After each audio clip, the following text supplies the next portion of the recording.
Hey, hang up the sloop, John B., my grandfather and me. It's Rumor and Innuendo, and I am Dominic D'Angelo of AdFreeShows.com, SEScoops.com, and OneTrueSport.com. Hey, I made that Beach Boys reference because somebody was in California. It was Robert, California. Robert Karplis, WE Creative _ish. He's back. Happy Monday to you, Robert. How was California, man? Man, if you thought I don't enjoy certain episodes of Dynamite, yeah, Los Angeles. I am not a fan. Mm. I've been to LA a couple times before. I get into it in detail. I did a Patreon with Scott Chapman earlier today. I'm jet lagged as hell. Flew in after like 12 hours of travel. Got in last night. Yeah, California is it really makes you appreciate New York. Look, I'm kind of with you. I was in California for WrestleMania 39. Overall, like the event itself was fun, but California, not my cup of tea. The whole city architecture it's booked like Tony Khan. It's haphazard. It makes no sense. It's like a mansion next to a crack den, next to a Ralph's, next to an auto parts store, next to the Chinese theater. None of it makes a lick of sense. It's weirdly laid out, but I am glad to be back here with you, Don. Glad to be here with all of you joining us live from around the world. And what an international episode of Monday Night Raw we've got tonight, as they are in purgatory still in Europe. Man, yes, they are. They're in London tonight, right? Am I mistaken on that, Robert? Or They am are I? they are still in London. That's where SmackDown was Friday. They're in Raw. They're doing Raw from London today, and yeah, and then I believe they come back stateside by Friday. Oh, geez, it's about darn time. Jeez, they gotta get to WrestleMania here, Robert. This is they're kind of on a bit of a time frame. Yeah, this is the time for them to actually maybe start doing something. I know we're going to talk about SmackDown from Friday a little bit, but that was essentially a 3-hour infomercial to get you to watch Raw. Yeah, basically. There's some good moments there, but overall, it did feel like, hey, There were let's there get the were good ball rolling moments on here. SmackDown. I I enjoyed the contract signing. Let's talk about that real quick, Ben. Yeah, what did you think of that closing? Is that just kind of not hitting you right? I thought it was a pretty good contract signing, all things concerned. I think the problem with the contract signing is this is a narrative thing. This is you're trying to tell this story with CM Punk and Seth Rollins and Roman Reigns that doesn't feel like you're just getting a rehash of three guys who had nothing better to do.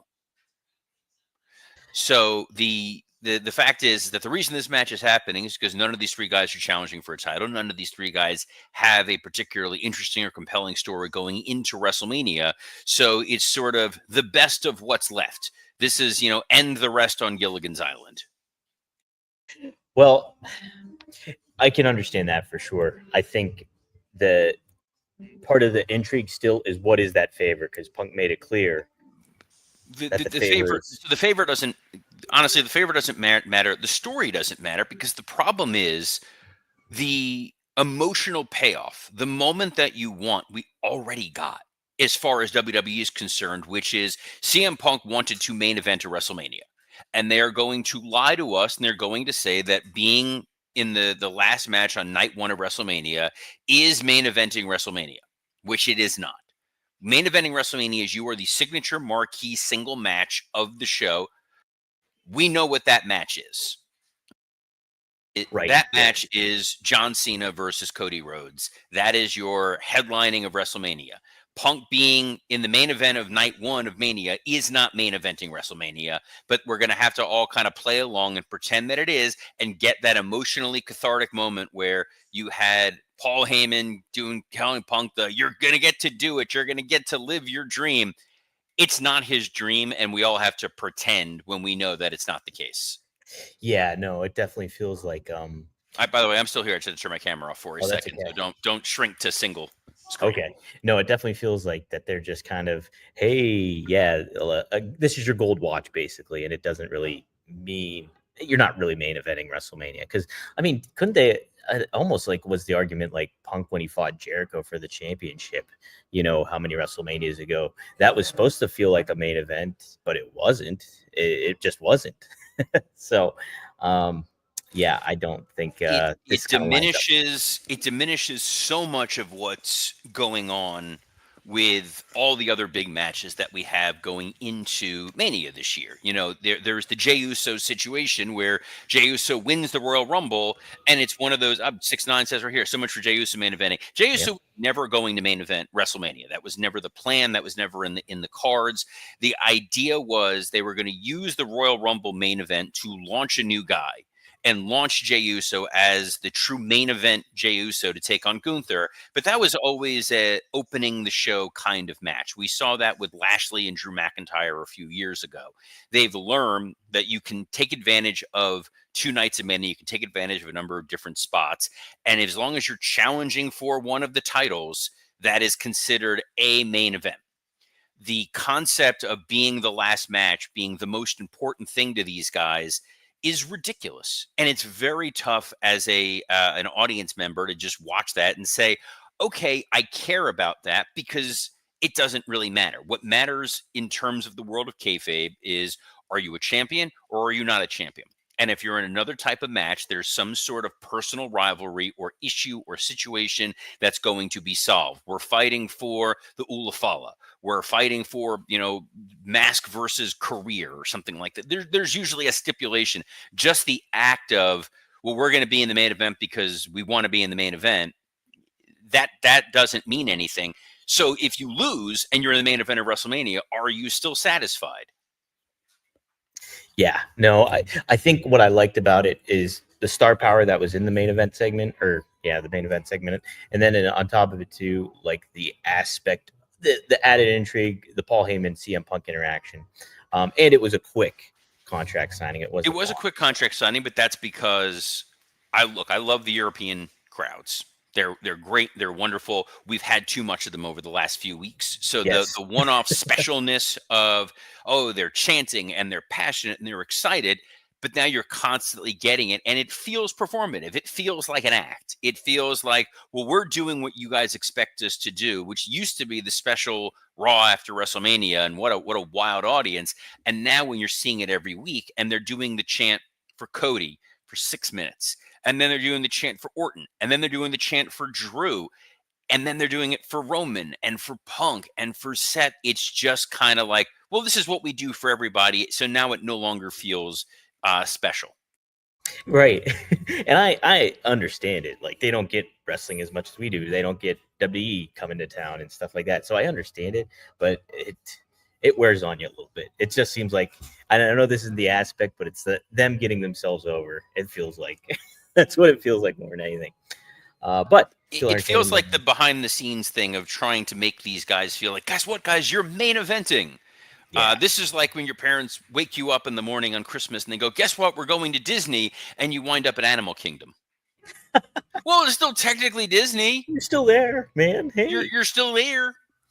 Hey, before we move on, something else. What did you think about Drew McIntyre getting choke slammed onto the car? Him wearing an eye patch now, it seems. Plus the added aspect, because we touched upon this last week, Punk referencing AEW. They made an indirect reference again with the windshield and everything like that. What's your takeaway from that, Robert? You know my thoughts. You got to stop doing this stuff. It's stupid. It's unnecessary. Like Orton bringing up that Cody left and changed the business and came back. Okay, because they trying to acknowledge a little bit, like that was Randy trying to build up Cody and establish his resume going into Raw tonight, and reminding you of how important he is. And but nostalgia sometimes can only take you so far. Part of the thing when it comes to nostalgia, Dom, is the nostalgia of eating the sugary cereals when we were kids. We could get away with those. They were delicious. They were Saturday morning treats. But you and I, we're grown ass men. We're adults. Folks that are watching us here, you guys are adults. You are grown ass men and women. And what you need to learn about are our friends at Magic Spoon. Magic Spoon is great because it kind of melds those two things together. There's the great memories of being a child, being able to enjoy those delicious cereals. But now you're dealing with zero sugar cereal, high protein. They're fantastic. They taste great. They fill you up, which to me is critical. And best of all, you're going to feel good about eating them. Magic Spoon's high protein treats are crispy, crunchy, airy, and an easy way to get 12 grams of protein on the go.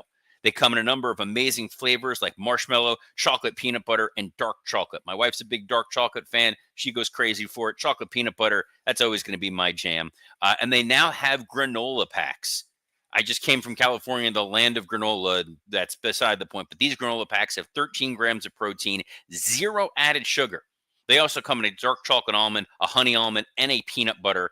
And you guys can get $5 your next order at magicspoon.com/rumor. Or look for Magic Spoon on Amazon or in your nearest grocery store. That's magicspoon.com/rumor. And you get $5 off. You help support this show. It's going to be a great decision for breakfast, going to be a great decision for snack time. And maybe something you can enjoy during Raw tonight, because tonight is 3 o'clock in the afternoon Eastern. Dom, you're on mute. Dom, you are the best producer in the business. I haven't said it. 3 p.m. Thank you. Of course, it's at 3 p.m. It's in like less than 3 hours, which I'm excited about. In part because I'm still exhausted from last night. I get to go to sleep at a normal time. That's got to be nice, Robert. Yeah, a little change of pace for you. But hey, they're not changing too much pace because we got John Cena and Cody Rhodes on tap for tonight. What do you expect coming from this? Are they going to get physical? Are we going to get a little bit of something happening here? Where would you lay out on this, Robert, if you were booking the show, and what do you expect to happen? So yeah, it's sort of like John Cena bingo. We've seen the initial physicality, which was the low blow.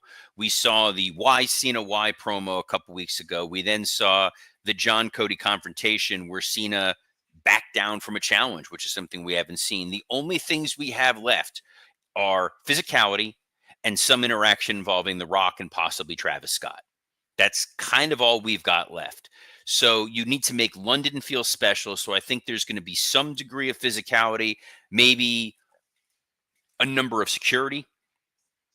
I think there'd be a striking visual, this idea that John Cena is the true veteran. He's been here before. He knows what he's doing. He's under Cody's skin. You know, I'm here for a mission. I'm here for a purpose. Cody, you're not thinking straight. You're not focusing. And you want me to fight you every week in every city. We're going to do this at WrestleMania where it's a marquee match. So the idea of security holding back Cody and not holding back John, and John just walking on his own, maybe he gets a cheap shot and then just backs off. I think that's kind of the play to go. Because if you give away full on physicality, that's not a smart decision. But a little bit of a tease, a little something for the London crowd, and then next week, you know, they're kept separate. Maybe they do studio interviews. Maybe you have The Rock show up next week. But I think that's kind of the last thing for Europe is a touch of physicality without really giving anything of significance away. Yeah, I wouldn't want to see like another pull apart brawl kind of thing that's been gone to the well too many times, I think, in WWE recently. So nothing to that effect. I'm with you too. Maybe some sort of hint of physicality that we get where John Cena is still acting cowardly, but like, you know, anything to that effect, I would be up for. Would you, let me pose this, would you be up for something akin? I know this is in the completely opposite direction, but him doing something The Rock did to Cody last year, where you had that memorable closing segment of Cody bloody in the rain and all that stuff. I think you can save that. Mm-hmm. I think you can save that. I think you can get there. I would not give that away just yet because you still have several weeks of TV to get to before you get to Mania. I think there's still 3 more Raws until Something Mania. Let me look at the old calendar. We're the 31st. That's week 1, week 2, week 3. Yeah, there's 3 episodes of Raw, including tonight. So you've got potential physicality tonight, Rock situation maybe next week, and then the week after is your final little go home where maybe you can get some blood or something like that. Let's take this question real quick. That Wrestling Old Head just popped it. Do you think Ric Flair is going to do something with Cena? No. You mentioned no, you don't think so? No, because they can't. I don't know the deal that Ric Flair has with AEW, if he can even do anything. Sure. I think it's done because I think it was just tied to his energy drink. But a couple weeks ago, he made mention of it on how he still works for AEW, technically, I think, on social media or something. Yeah, Ric Flair's never wrong. You're right, Tom. There's no benefit to it because you're not going to get any kind of physicality, and you don't know how the audience is going to react to Rick. There's not a lot of reverence right now for Ric Flair. There's not a lot of reverence and love for Charlotte Flair. So they mentioned it. They showed a clip of Rick during a video package on SmackDown. I think that's really kind of all you need.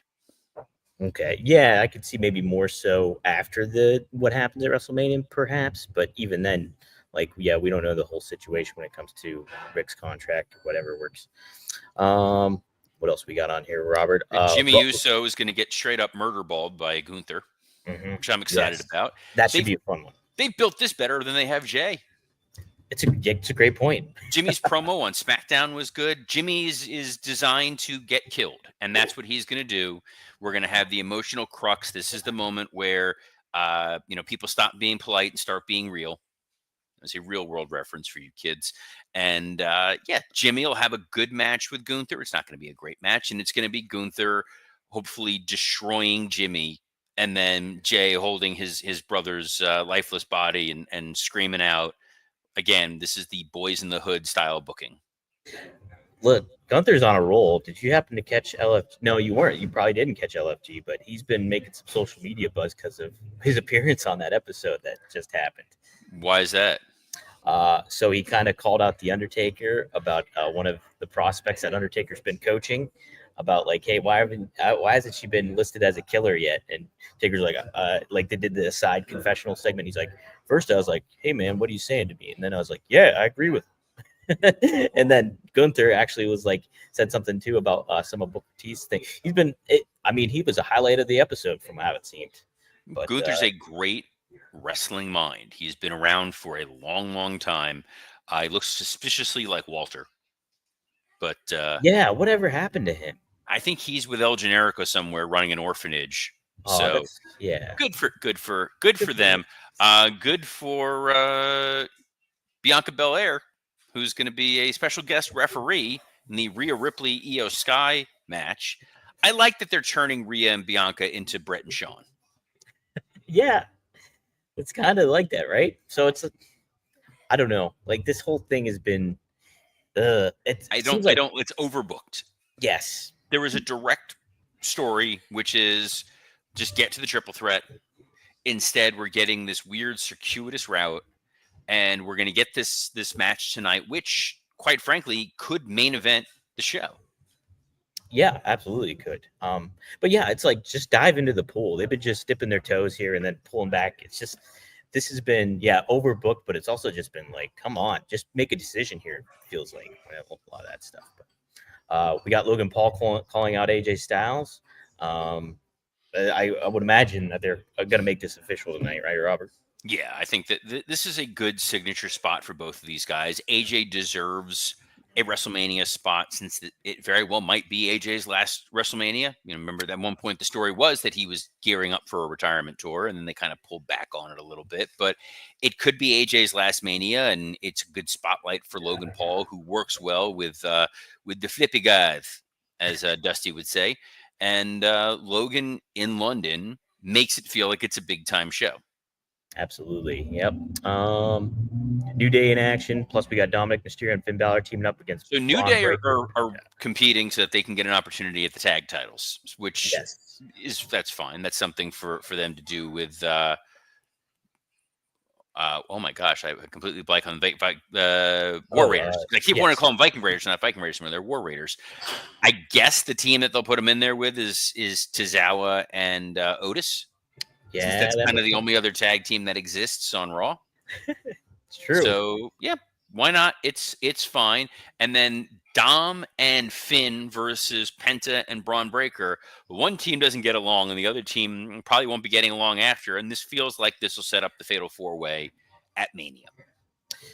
Do you think that's when we're going to get? Do you think though that this is when we're going to get WrestleMania? Is when we're going to get the return of the Demon Finn Balor?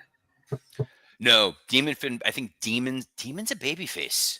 Yes, he is. If he comes out dressed like the Demon, that is a babyface pop.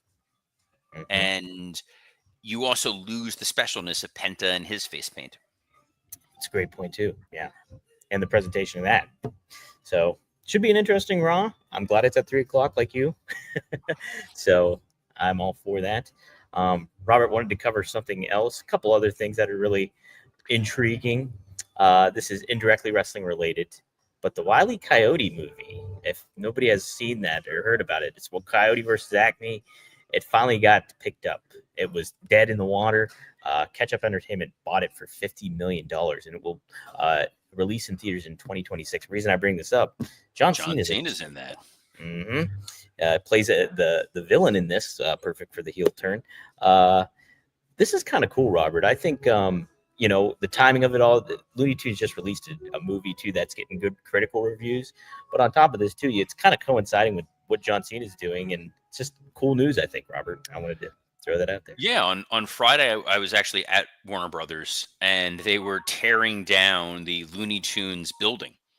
Wow. So Warner kind of feels like they're getting ready to offload the Looney Tunes lock, stock, and barrel. They've pulled Looney Tunes from Max, which is odd because it's a pretty strong IP.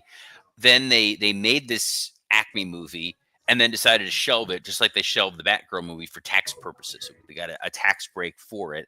And the movie, from what I understand, is a good film. It's not like they were shelving this because this is a terrible movie. This was just part of their release strategy. I heard Scene is quite good in it. Will Forte is in this movie, and he's always pretty entertaining.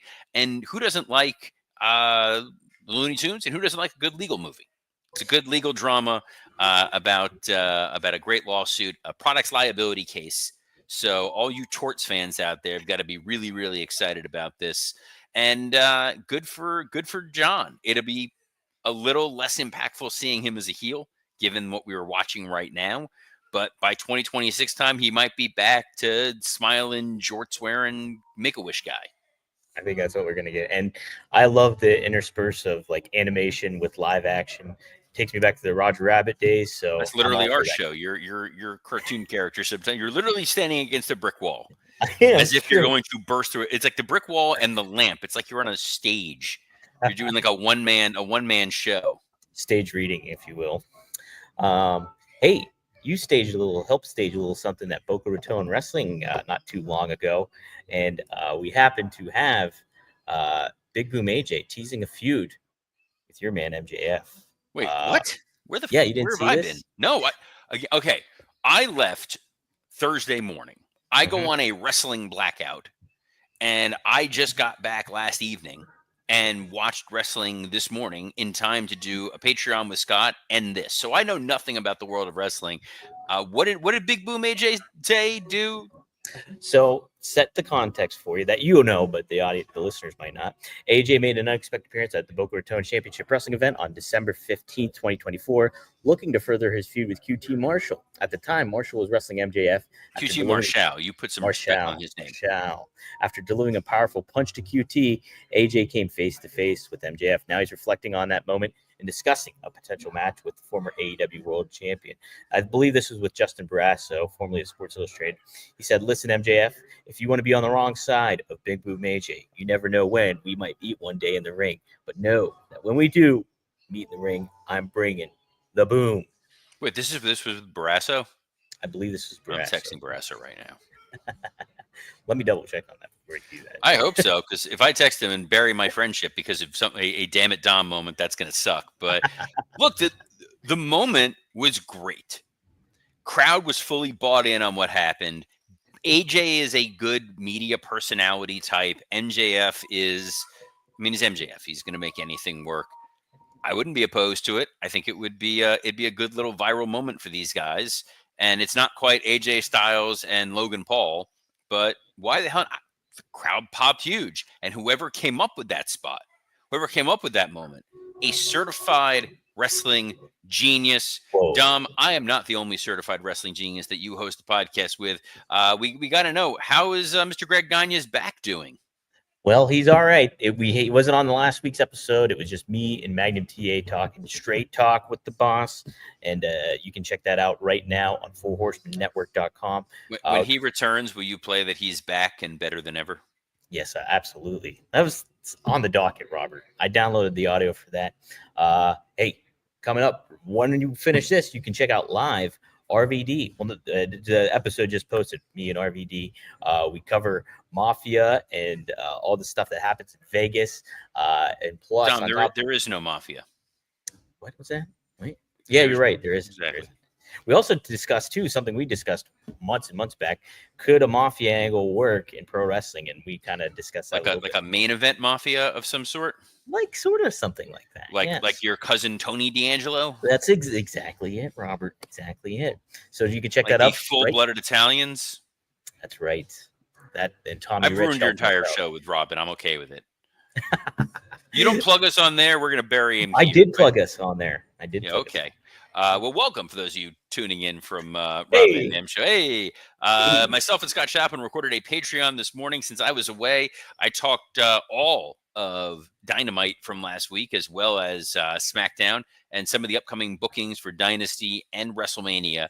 So you can catch that now if you are a Working Stiff Patreon member. That'll be great. And Scott and I will be back for our regular show this Thursday, where we'll cover Dynamite and the Raw London. But you and I will be back tomorrow to cover the last WWE live European adventure before WrestleMania. We will be here at noon Eastern on a plethora of platforms, Dom, including the WWE Creative _ish X account, the at Dominic D'Angelo X account, the at SE Scoops X account, and on YouTube on Rumor and Innuendo, ad-free shows, and Working Stiff. Dom, it is great to be back. It is great to be on the East Coast again, and it's great to spend time with you. So on behalf of the man who stood in front of a brick wall for an hour and a half and it cost $80 million, Dominic D'Angelo, I'm Robert Karpolis. Best of luck in your future endeavors. hey, that's all, folks.